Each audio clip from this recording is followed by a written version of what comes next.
할렐루야, 그리스도를 사랑합니다. 지금 또 고향에서 또 가족의 어떤 휴가를 통해서 온라인으로 예배를 보고 계신 성도님도 계실 거고, 또 오늘 이렇게 현장에서 예배를 보신 성도님도 계실 겁니다. 좀 마음에 부담감을 갖는 마음으로 옆 사람에게 명절 기간 동안 욕만 먹고 왔는지, 칭찬을 많이 듣고 왔는지 한번 잠깐 얘기 나눠볼까요? 기대해 보겠습니다. 뭐라고 얘기하시는지.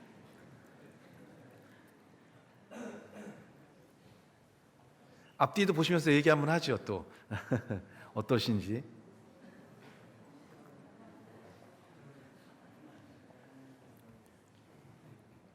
오늘 말씀의 제목이 그리스도의 흔적인데, 우리는 삶을 살아가면서 의미 있는 존재로 변화가 되어야 됩니다. 가족 안에서도 의미가 있어야 되고, 또 우리의 직장이나 또 우리가 만나는 많은 사람 가운데서 그런 의미가 있는 존재가 되어져서 영향을 줄 수 있고 또 소망을 줄 수 있는 그런 삶의 변화가 그리스도의 흔적이 남아있는, 그리고 그리스도의 역사가 있는 우리들의 성숙한 삶의 모습이 아닐까 생각합니다. 그래서 여러분이 있는 곳에서 여러분을 보는 많은 사람들이 기뻐하고, 여러분만 보면 즐거워하고, 또 여러분을 의지할 수 있고, 또 여러분의 삶의 많은 어떤 삶들의 문제 가운데 함께 동참을 통해 든든하고 또 소망이 있는 그런 의미 있는 존재가 되어질 때, 여러분의 가족 안에서, 또 여러분의 직장 안에서, 여러분이 만나는 많은 사람들 가운데서 그런 변화와 소망을 줄 수 있지 않을까 생각합니다. 그래서 많은 사람들이 여러분만 보면 미소를 짓고, 또 여러분을 보면서 또 기뻐하고, 또 여러분이 옆에 있는 것만으로 든든할 수 있는 그런 존재로 우리가 바뀔 때에 정말 그리스도가 우리 안에 남기신 그 흔적들이 많은 사람들의 삶에 또 변화를 주고 의미를 줄 수 있는 그런 삶이 우리 가운데 되어지기를 간절히 소망합니다. 옆 사람에게 한번 얘기 한번 할까요? 의미 있는 존재가 되었으면 좋겠습니다라고 얘기 한번 할까요?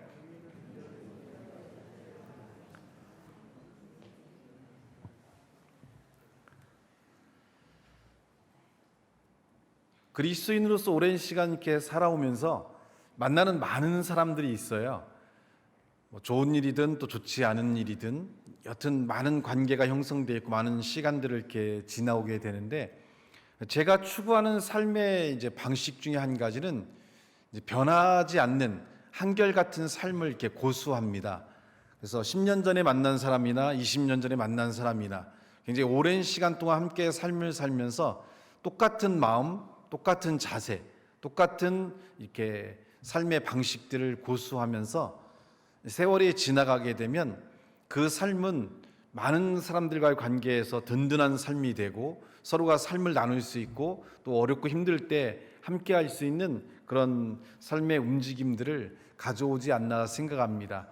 한결같은 마음은 그리스도께서 나를 향해 보여주신 그런 한결같은 마음들이 감동이 되어졌고, 그래서 그 그리스도가 나를 사랑하시는 그 변하지 않는 사랑에 감동된 그런 마음으로 많은 사람들과 더불어서 그런 삶의 관계를 맺었을 때 세월이 지나고 시간이 지나도 변하지 않는 정말 든든하고 끈끈한 삶들이 되어져서 서로가 서로를 나누고 베풀 수 있는 삶이 되고요. 최근에 만나는 많은 분들도 있지만 아직 잘 알지 못하고 이제 관계를 형성해 가는 분들도 있지만, 그분들에게도 똑같은 동일한 삶의 모습을 가질 때 그분의 삶들이 바뀌고 변화되는 그런 모습들을 봅니다. 그래서 우리가 성숙하게 하기 때문에 무언가 우리의 삶이 의미가 있는, 많은 사람들에게 의미를 주고 또 도전을 주고 함께 할 수 있는 삶의 모습을 갖는 그런 삶들이 우리 가운데 필요하지 않나라는 생각을 갖습니다. 그것을 위해서 우리에게 무엇이 필요한지 오늘 말씀을 통해서 함께 생각해 보고자 합니다. 제목 같이 한번 크게 읽어볼까요? 자, 시작. 로마서 3장 23절 말씀 우리 같이 한번 읽어보겠습니다.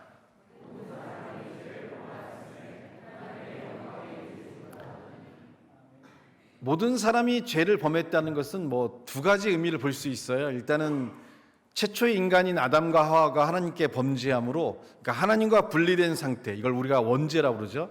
그러니까 많은 사람들이 하나님을 알지 못하고 하나님의 역사가 주어질 수 없는 이런 원죄 상태의 삶을 살아가는 하나님과의 분리된 상태의 인간을 모든 사람이 죄를 범했다는 것으로 볼 수 있고, 또 현재적인 측면에서 보면 우리가 하나님을 떠날 수밖에 없는, 또 하나님부터 멀어질 수밖에 없는, 매일매일 스스로가 죄를 짓고 죄를 범하는 이런 자범죄적인 삶을 살아가는 그런 모습들이 우리의 삶의 모습입니다. 원죄든 자범죄든 우리의 삶들이 죄로부터 벗어나거나 죄의 역사로부터 자유롭지 못하기 때문에 하나님께 나갈 수 없고, 또 하나님에게 우리가 무언가를 바라보며 소망할 수 없는 이런 연약한 삶 안에 갇히게 됩니다. 이런 삶이 하나님의 역사를 제한하고 하나님의 역사를 가져올 수 없는 한계의 삶을 만들 때, 인간 스스로 아무것도 할 수 없고 하나님의 역사가 주어질 수 없는 삶이 됐을 때, 하나님께서는 예수 그리스도를 우리를 위해 희생하심을 통해서 하나님께 나올 수 있는, 우리의 죄를 예수 그리스도에게 주고 그가 우리를 대신해 죽으심으로 하나님의 역사가 우리에게 주어질 수 있는 축복된 삶으로 인도했습니다. 이런 하나님과 교통할 수 있고 하나님의 역사가 주어질 수 있는 축복된 삶의 역사를 이루기 위해서는 한 분 예수님께서 희생과 자기의 삶을 나눠주는 삶을 통해서 이러한 삶의 축복과 은혜가 우리에게 주어졌다는 겁니다.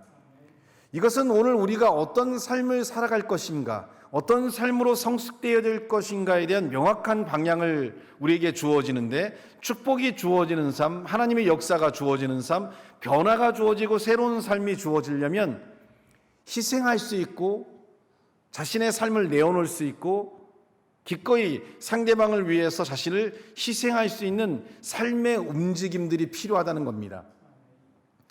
변화는, 어떤 새로운 삶들은 그냥 주어지지 않아요. 움직임이 필요하고 상대방을 향한 어떤 변화의 역사들이 필요한데, 이 역사들이 빠져 있을 때는 우리는 기대할 만한 일들이 일어나지 않습니다.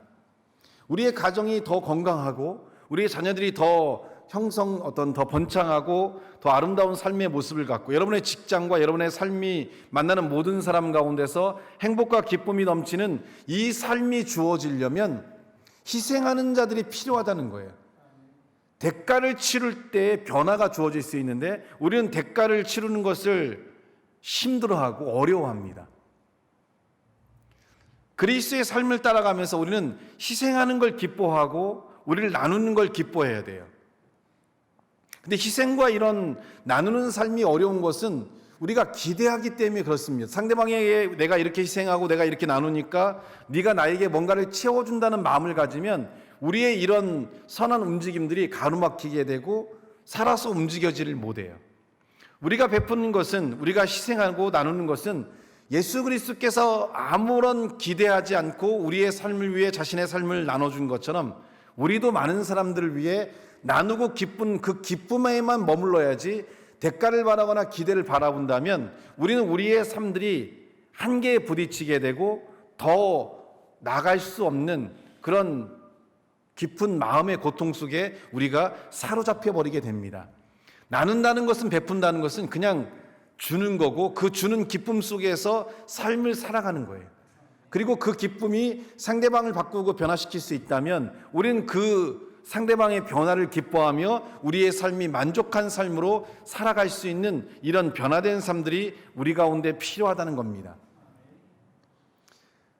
진정한 삶의 움직임은 희생과 섬김을 갖는 자의 삶들을 통해 주어지기 때문에 오늘 우리는 기꺼이 나눌 수 있는가, 기꺼이 베풀 수 있는가, 기꺼이 우리의 삶을 희생할 수 있는가를 우리는 분명히 생각해 봐야 됩니다. 해피타운에 이제 고양이들이 살고 있어요. 그래서 제가 밥을 한 4군데 정도의 밥을 주고 있는데, 밥을 왜 4군데 주냐면 싸우지 말라 이거예요. 어딜 가든 밥이 풍부하니까 너희들이 싸우지 않아도 배부르게 먹을 수 있다. 그래서 5군데의 아침마다 제가 순회를 하면서 하루 먹을 밥을 주고 물을 주고 이렇게 집도 여러 군데를 만들어줘서 싸우지 않아도 되게끔 만드는데, 꼭 욕심내는 놈들이 있어요. 내가 다 먹겠다라고 해서 이렇게 고양이들을 물고 때리고 힘 있는 고양이가 내보내요. 그럼 어떻게 될까요? 어린 고양이들은 밥을 못 먹고 배를 곪게 되고 이렇게 힘들어하는 그런 모습들을 보게 돼요. 그러면 이 동네 대표인 내가 밥을 주니까 어떤 생각을 가질까요? 저놈만 없으면 되겠네. 저놈만 없으면 이 동네가 평화가 오겠네. 여러 가지 상황 생각을 해요. 이해해요. 영역의 동물이니까 이렇게 영역을 안 뺏겨야 되고, 쟤도 생존적으로 저렇게 하지만 그래도 이렇게 몇 년씩 밥을 공급해주고 충분히 먹고 살 수 있게 해주면 지도 아무리 동물이라도 어떻게 돼요? 욕심을 내려놔야죠. 왜냐면 다른 고양이들은 안 싸워요. 서로 협력하고 서로 나누고 어느 정도 거리를 두고 얘가 먹고 있으면 물러났다가 얘가 빠지면 또 와서 먹고 하면서 화평을 갖는데 꼭 이 한 놈이 문제를 일으켜요. 그래서 제 마음이 인내를 갖고 참고 참는데 이제는 그 참고 참는 것이 한계에 이르렀어요. 왜냐하면 어린 고양이들이 매일 물려요. 피가 나고 상처가 짓물러요. 그 약을 사다가 약을 먹여가면서 이렇게 하고 있는데 매일매일 어린 고양이 다치니까 마음이 화가 나고 분노가 나요. 이 힘센 고양이가 우리의 모습은 아닌가 생각해 봐야 돼요. 우리가 갖고 있는 힘, 우리가 갖고 있는 어떤 권력, 우리의 욕심에 의해서 많은 사람들이 힘들어하고 어려워하고 있지 않나 이런 생각을 가져봐야 돼요. 변화를 갖기 위해서는 우리가 갖고 있는 생각들을 깨트려야 돼요. 우리의 욕심, 우리의 이기심, 우리의 중심적인 것들을 바꾸고 그리고 나누고 베풀며 사랑하는 것이 우리의 삶에 더 큰 마음이 되어져야 돼요. 어떻게 될까요? 그럼 궁극적으로는 제가 참다가 더 이상 안 되겠다 싶으면 이제 잡겠죠. 그물을 쓰든 포획망을 쓰든 뭐 무슨 방법을 쓰든 아니면 공익사님한테 총을 빌려 쏘든 마취총을 쏘든 어떻게든 이놈을 잡아서 저기 3시간 정도 걸어 떨어진 데 산속에 놓고 와서 너도 배고픔을 당해봐라라고 이제 어떤 액션을 취하겠죠. 우리의 삶에 어려움이 오고 고통이 오는 것은 하나님의 액션을 취하기 때문에 그래요. 야, 그만 욕심 좀 부려라. 그만 너 자신을 위해 살아라. 왜 너는 너밖에 모르고 욕심밖에 없고 너 때문에 많은 사람이 힘들어한다라는 것을 우리가 느낄 수 있도록 하나님께서 우리를 삶을 흔들고 역경을 주고 고난을 줘요.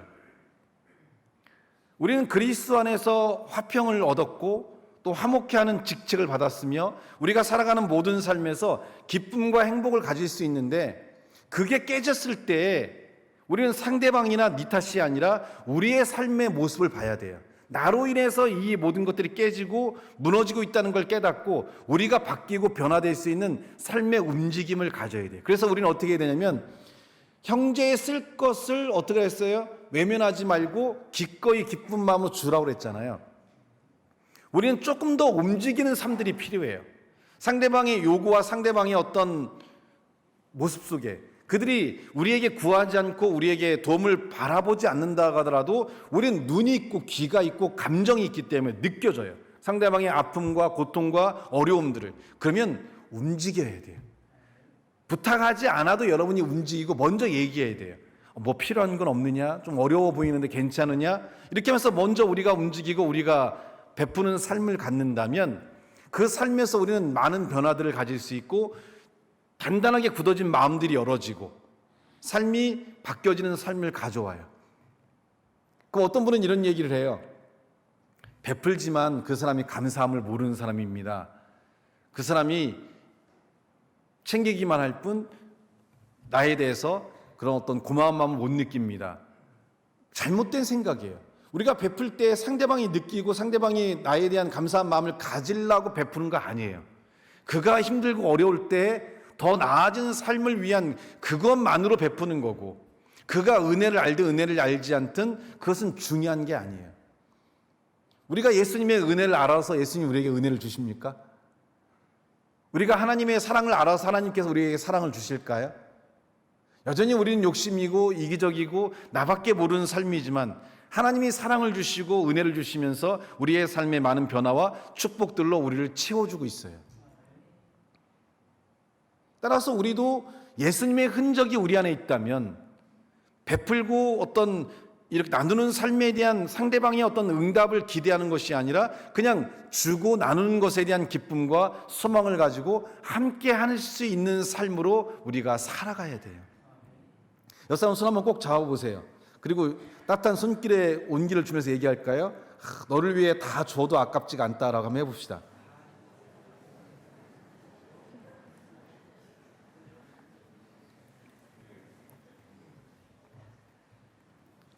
제가 명절이 돼서 예림이랑 덕담을 얘기하다가 그런 얘기를 했어요.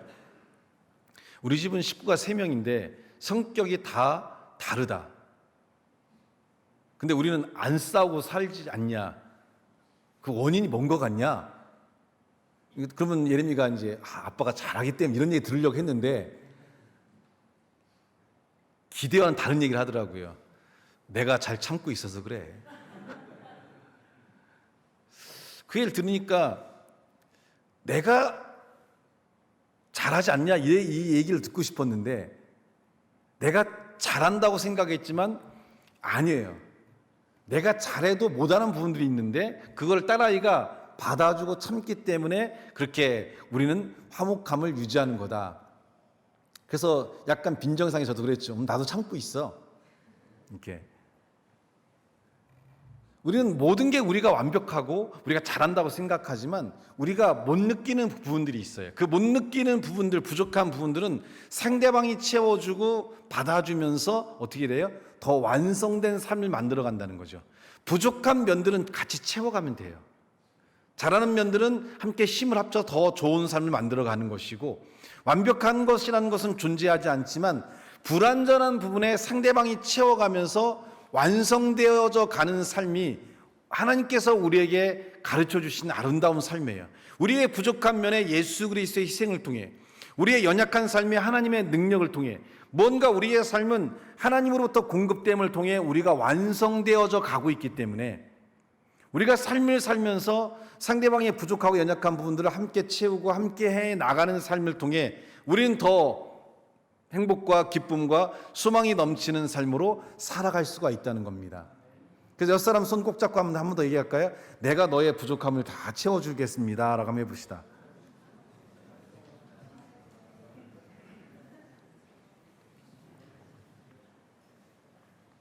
빌립보서 4장 9절 말씀에 보면, 빌립보서 4장 9절 말씀 보여주시겠어요? 예, 같이 한번 우리 읽어보겠습니다. 시작.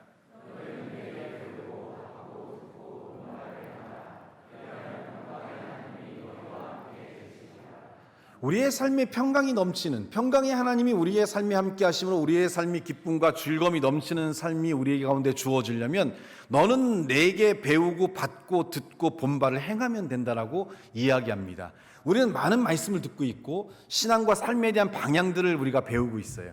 이제 그 방향들을 우리가 따라가고 그 방향대로 삶을 움직여가는 삶이 우리 가운데 주어진다면 우리는 우리의 삶에서 하나님의 평강이, 사람과 사람 관계 가운데서의 평강이 넘치는 그런 삶들을 가져와야 돼요.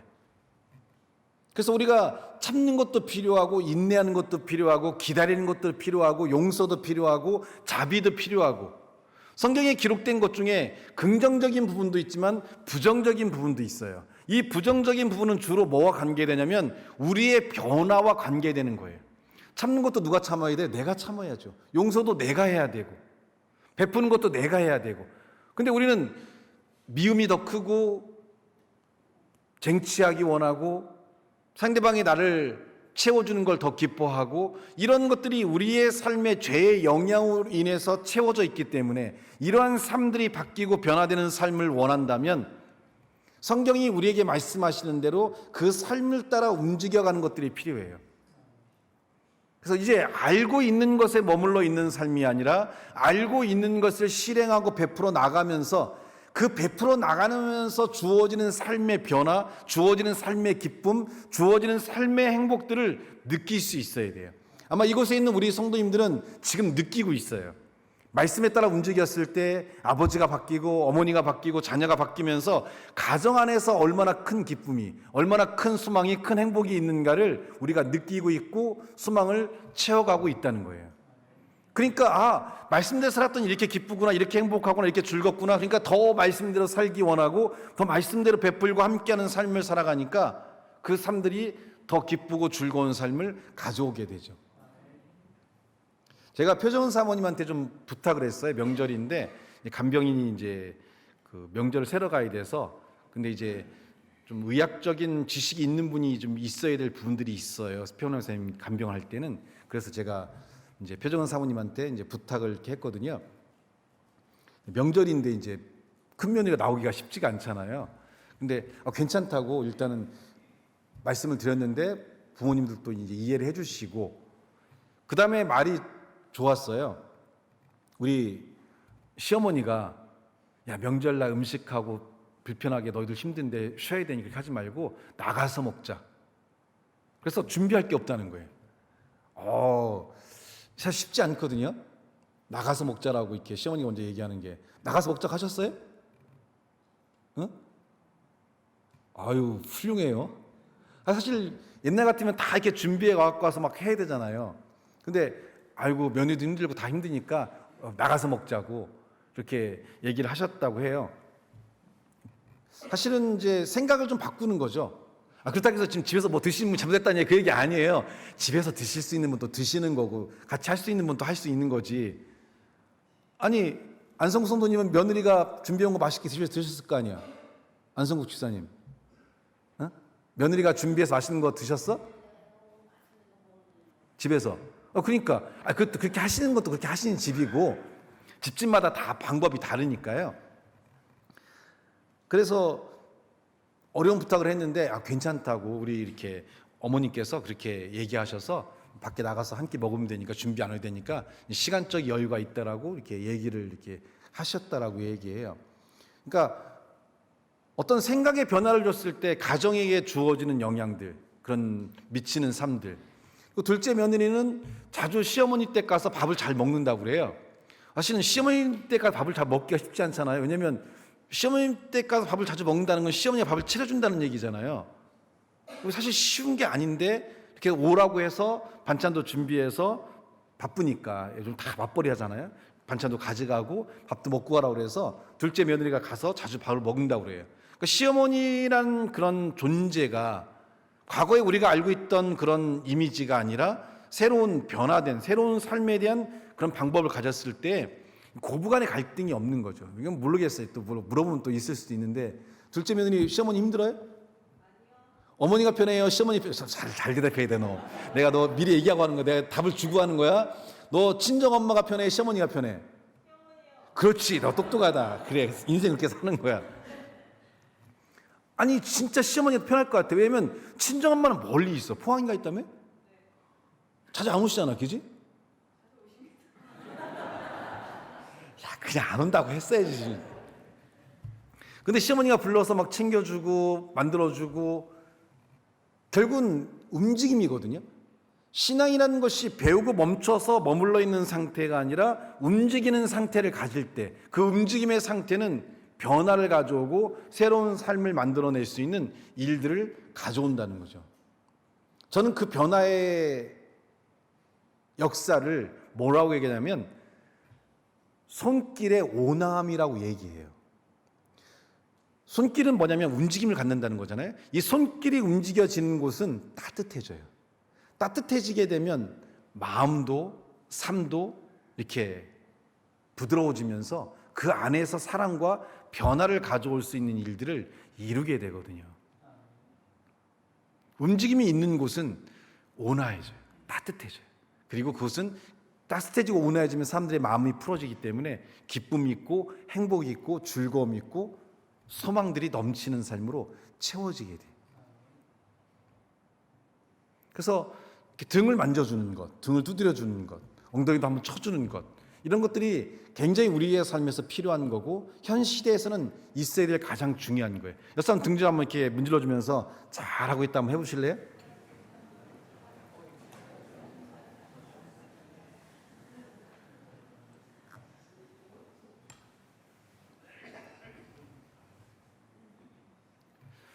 제가 뭐 이렇게 칭찬하기도 하지만 좀 칭찬에 인색한 사람일 수도 있어요. 근데 한 성도님은 저한테 자주 찾아와서 왜 자기를 칭찬하지 않냐. 자기 열심히 하고 있는데. 그래도 목사님 한 번씩 칭찬을 좀 더 열심히 할 것 같은데 왜 칭찬을 안 해주냐. 처음에는 굉장히 좀 기분 나빴어요. 칭찬하고 안 하고는 내 맘이지. 내가 칭찬하고 싶으면 칭찬하는 거고 칭찬 안 하고 싶으면 안 하는 거고, 그런데 그걸 나한테 와서 꼭 그렇게 얘기하냐 하는데도 불구하고 수십 년째 자기를 왜 칭찬하지 않냐라는 얘기를 하더라고요. 요즘에는 지나간 말로 칭찬해요. 꼭 칭찬을 안 해도 마음으로 칭찬을 하고 있고, 또 칭찬하는 방법이 좀 다른데, 제가 그 성도를 위해 기도해 줄 수도 있고, 또 성도가 어려운 일 있을 때 제가 적극적으로 나설 수도 있고, 칭찬의 모습은 다르지만, 근데 사실은 그런 모습들은 잘 보이지가 않잖아요. 그래서 제가 스스로 느꼈어요. 아, 내가 칭찬에 인색한 사람인가 보다. 조금은 바뀌고 변화가 되겠다. 처음에는 그런 얘기를 들었을 때는 뭐 그렇게 중요하게 생각을 안 했는데, 아, 내가 조금 더 움직임이 필요하다. 그런 부분이 내가 좀 부족하고 약한가 보다. 그래서 좀 바꾸려고 노력을 하고 있어요. 그래서 조금 이제 더 적극적으로 얘기를 하려고 그러고, 그 이후로 제가 또 한번 지나가면 칭찬했더니 아, 왜 그러냐고 또 되게 어색해 하더라고요. 칭찬해달래 칭찬했더니 또 어색해.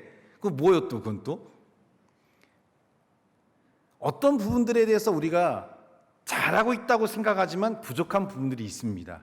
그런 부분들이 우리에게 주어지면 아니다라고 얘기하지 말고 조금은 생각을 해보고 받아들이면서 변화를 갖는 삶들이 필요해요.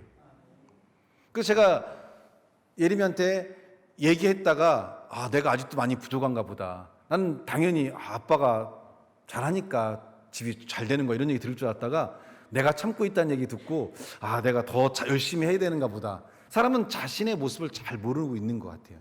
그래서 조금은 우리가 더 바뀌어야 되고 더 변화가 돼야 되고 좀 더 우리가 성숙한 삶의 모습을 갖는 것들이 우리 가운데 필요하지 않나라는 생각을 갖습니다.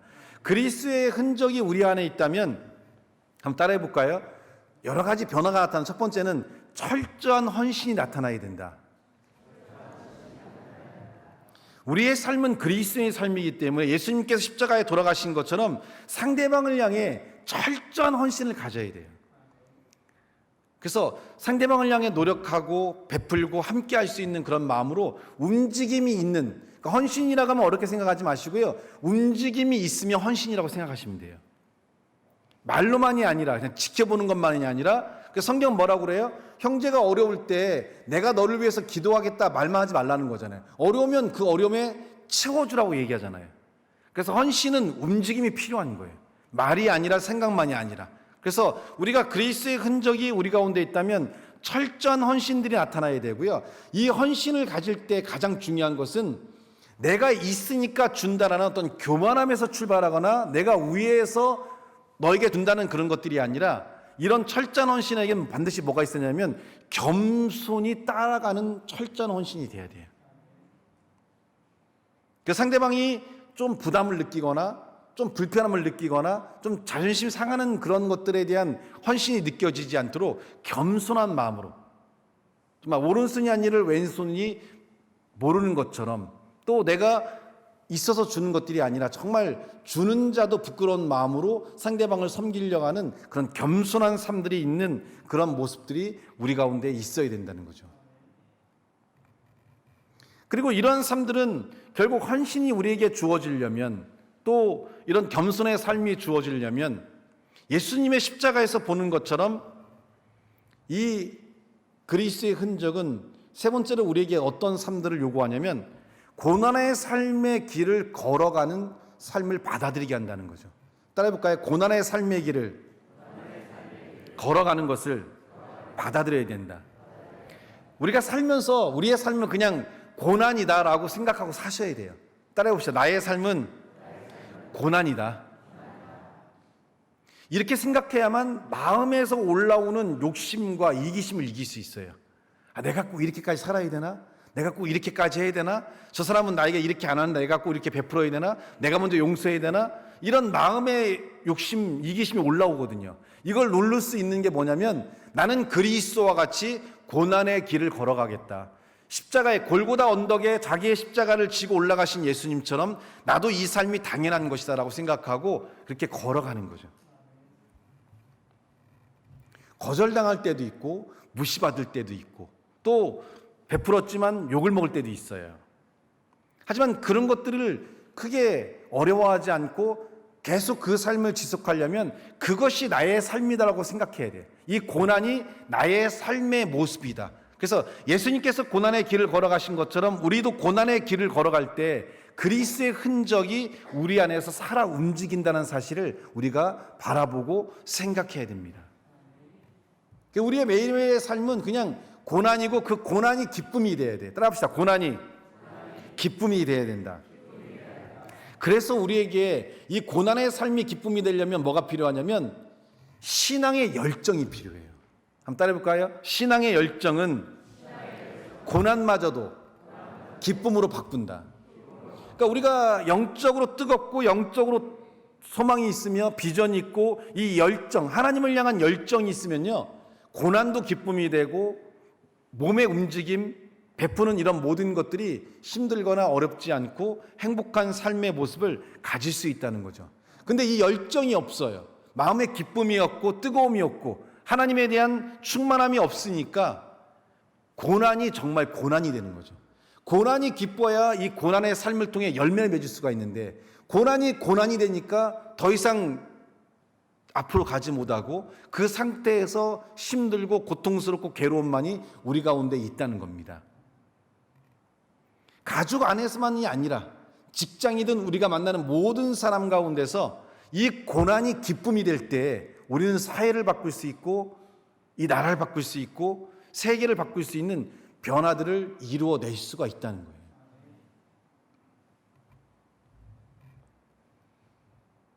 타락교회가 시작되는 시점은 뭐였어요? 그 마을에 있던 눈이 보이지 않는 한 여성. 눈이 보이지 않는 이 한 여성이 전도를 받아서 교회를 오게 되는데 은혜를 받고 감격하니까 어쩌면 눈이 보이지 않아서 생계도 어렵고 생활도 어려운 이 여인이 뭐 부모님한테 그 땅을 물려받았는지 아니면 뭐 가족들한테 그 땅을 받았는지 모르겠지만 자기가 갖고 있는, 저는 1헥타르인 줄 알았더니 그 2분의 1헥타르더라고요. 하프 헥타르라고 그때 그 선교사님이 얘기할 때 저는 1헥타르, 1에이커의 땅인 줄 알았는데, 그래서 한 우리나라로 하면 한 670평 정도, 이제 하프 에이커라고 하니까 1에이커가 아마 1200평 정도 되는 걸로 알고 있는데 한 600평 정도의 땅을 이 여인이 아마 갖고 있었다. 어쩌면 자기가 갖고 있던 전부였을 수도 있을 것 같아요. 근데 눈이 보이지 않는 이 여인이, 그때 영상에서 봤던 그 여인을 가르쳐서 얘기해 주시는 선교사님이 자기가 갖고 있는 것을 내놨다는 거죠. 왜냐하면 이 여인은 기쁨이 있었던 거예요. 예수님을 믿고 많은 사람들이 함께 모여서 이곳에서 찬양하고 기도하며 함께 소망을 나누는 이것이 큰 기쁨이었기 때문에 이 공간이 하나님 안에서 세워진다면 더 많은 자들에게 기쁨과 소망을 줄 수 있다는 것을 어떤 믿음을 갖고 있었기 때문에 자기가 갖고 있는 땅을 기꺼이 내놨고, 기꺼이 내는 그 땅 위에 여러분들이 헌신해 주셔서 벽돌을 세우고 지붕을 만들고 기둥을 만들어 가지고 이렇게 타락교회에 많은 아이들이 예배드릴 수 있고 함께 할 수 있는 공간으로 변화가 주어졌다는 거죠. 이 여인이 자신이 눈을 볼 수 없는 고난을만 생각했다면 원망과 불평과 괴로움 속의 삶을 살아갔을 거예요. 그런데 예수님을 만난 이 여인은 눈이 보이지 않는 게 중요하지 않는 게 된 거죠.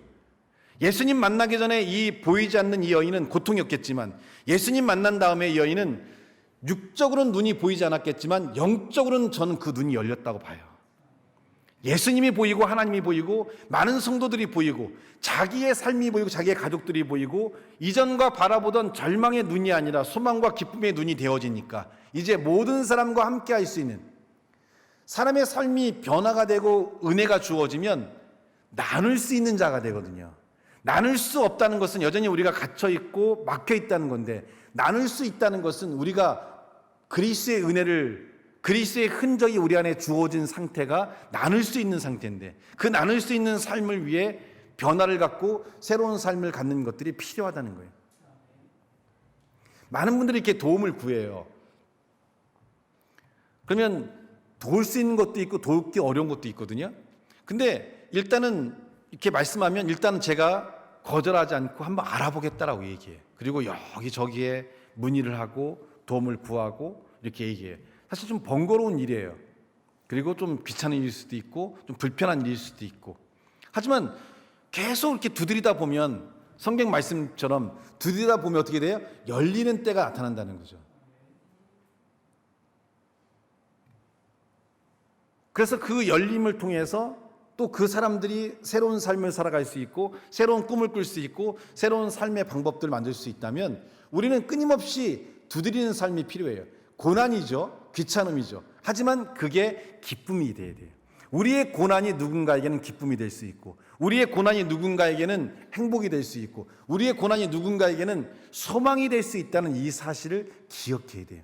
가정에서는 부모님의 고난이 자녀들에게 뭐가 될까요? 꿈이 되고 소망이 되고 비전이 되는 거거든요. 영국에 유명한 축구 선수가 있습니다. 흑인이었고 한 살 때 아버지가 집을 나갔어요. 그래서 엄마가 새로운 남자와 결혼했는데 이 남자가 이 아이를 때리고 자기 엄마를 때려요. 더군다나 더 수치심을 주기 위해서 아이로 하여금 창밖을 내다보라고 하고 창밖을 내다보는 아이 등 뒤에서 엄마를 폭행하는 이런 아주 좋지 않은. 근데 이 아이가 최고 기쁨이 뭐였냐면 축구였어요. 축구할 때만 기쁘고, 더군다나 영국 시대에 그 백인들이 있는 곳에서 흑인으로 축구를 한다는 것은 쉽지는 않은 거잖아요. 인종 차별도 있고. 근데 이 친구가 언제 가장 기쁘냐면 학교를 가면 너무 기쁜 거예요. 선생님이 이 아이를 칭찬하고 정말 축구를 잘한다고 하고 아이의 이야기를 들어주고 아이를 격려해주고, 영국의 국가대표로 수많은 골을 넣고 지금은 감독 이후에 해설가 얘기하는 이안 라이트라는 굉장히 유명한 영국을 대표하는 국가대표 골을 많이 넣었던 그런 축구 선수가 있어요. 이 아이의 인생을 바꿨던 거는 선생님이에요. 초등학교 선생님. 소침하고 부모님 맞고 괴로운 이 아이에게 먹을 것도 주고 용기도 주며 넌 정말 축구를 잘하는구나. 넌 축구로 성공할 수 있다. 끊임없는 그 격려가 이 아이의 어두웠던 그 시기를 이길 수 있는 한 줄기 빛이 되었고, 결국은 영국을 대표하는 국가대표가 되었고 세계를 대표하는 레전드 축구 선수가 되어져서 그 아이의 인생이 바뀌는 변화를 가져왔습니다. 이 선생님은 어떤 존재일까요? 이 아이의 인생에 파고 들어가는 선생님이죠. 고난을 기뻐하는 자예요. 아이를 찾아가고 아이를 격려해주고 자기의 시간을 빼야 돼요. 자기 갖고 있는 먹을 것도 나눠주고 아이가 필요한 운동복이나 신발 사주기도 하고, 그러한 움직임들이 바꾸고 변화시키고 새로운 삶을 가져와요. 그게 예수님의 흔적이 있는 우리가 살아가야 될 삶이에요. 왜냐하면 예수님께서 우리의 삶의 모든 것을 공급해 주셨고 그 은혜와 그 사랑이 우리 가운데 있기 때문에 우리는 이 열정을 품고 우리에게 걸어가는 이 고난의 길이 오히려 기쁨이 되고 즐거움이 되는 삶을 살아가야 됩니다. 그 결과로 마지막 5번째 뭐가 있냐면 사랑이 뿜어나는 삶을 살아가게 돼요. 한번 따라해 볼까요? 사랑이 뿜어나는 삶이 된다. 왜 특별히 뿜어난다라고 했냐면 넘치는 것 같고는 잘 이해가 잘 안 가니까 이렇게 관이 있는데 관에 조그만 구멍이 났어요. 어떻게 될까요? 물이 팍 퍼져나가잖아요. 그것처럼 우리의 삶에서 그냥 사랑이 분출돼 나와야 돼요. 그냥 그 우리를 통해 우리의 주변 사람들이 이렇게 흠뻑 그 사랑에 젖을 수 있도록. 몇 주 전에 그 5060 선교회에서 이제 점심 식사를 하시면서 교육자들과 같이 식사한 주간이 있었거든요. 그래서 이제 밥을 먹으러 이제 가려고 내려가는데 시마니하고 이제 유리가 차를 타고 내려가더라고요. 그래서 밥 안 먹고 가? 왜 오늘은 그냥 가? 했더니 유리가 딱 그러는 거예요. 시아버지가 오늘은 밥 안 준대요. 그래서 왜? 그랬더니 뭐 선교회에서 식사한다고 그런데, 그래서 그럼 같이 가지 그랬더니 선교회 모임이라 너는 오면 안 된다고 딱 잘랐다는 거야. 그래가지고 입이 이렇게 나와가지고 가더라고요. 그 투정 속에서 뭘 느꼈냐면 사랑을 느꼈어요. 시아버지나 시어머니에 대한 사랑, 그리고 항상 자기를 챙겨주시고 그런 고마운 마음에 대한. 근데 오늘은 행사가 있어서 챙겨주지 않은, 그렇지만 그것도 기쁘고 즐거운. 그래서 아이의 그런 투정 속에서 그런 사랑을 느꼈거든요. 이 아이가 시아버지 시어머니로부터 많은 사랑을 받았고 또 이 아이도 시아버지 시어머니에 대한 사랑이 크구나. 그래서 저렇게 투정을 부리면서 그런 시아버지에 대한 사랑을 이렇게 표현하구나. 보통 이런 경우라면 시어머니가 밥을 안 사줘요 이렇게 돼야 되는데 시아버지가 밥 안 사준다고 보니까 시아버지와의 관계도 굉장히 좋은 관계를 유지하는가 보다 이렇게 느끼면서 굉장히 기쁜 마음이었거든요. 그것은 결국 뭐냐면 사랑이 뿜어져 나오는 거죠. 사랑이 뿜어져 나오면 사랑이 흠뻑 젖어요. 우리의 삶은 사랑에 흠뻑 젖어서 그냥 그 사랑에 취해서 살아가야 돼요. 그래서 눈이 맨날 하트 눈이 돼야 되고 집에서도 그냥 사랑이 서로가 넘치니까 그냥 뭐 특별히 말할 것도 없고 그냥 행복하고 사랑하고 그냥 기쁜, 이것이 성숙한 삶을 살아가는 우리들에게 나타나는 하나님의, 예수님의 진정한 흔적이 아닐까 생각합니다. 명절을 보내면서 아마 여러분이 이러한 삶으로 살아가셨을 거라 생각하고 이러한 삶들이 여러분에게 주어지면서 더 많은 은혜와 소망이 넘치는 귀한 삶이 되시기를 예수님의 이름으로 기도합니다. 함께 기도하겠습니다. 하나님 주신 말씀과 은혜가 우리 가운데 있음을 고백합니다. 말씀대로 행하는 우리의 삶에 고난의 길을 걸어갈 수 있는 결단을 주시고 그로 인하여 기쁨과 소망과 사랑이 넘치는 아름다운 삶의 모습을 통해 우리의 가정과 우리의 직장과 우리의 교회와 우리의 사회가 바뀌고 변화될 수 있는 그 삶으로 우리를 채우시고 인도해 주시기를 간절히 원하오며 함께 하시는 예수님의 이름으로 기도하옵나이다.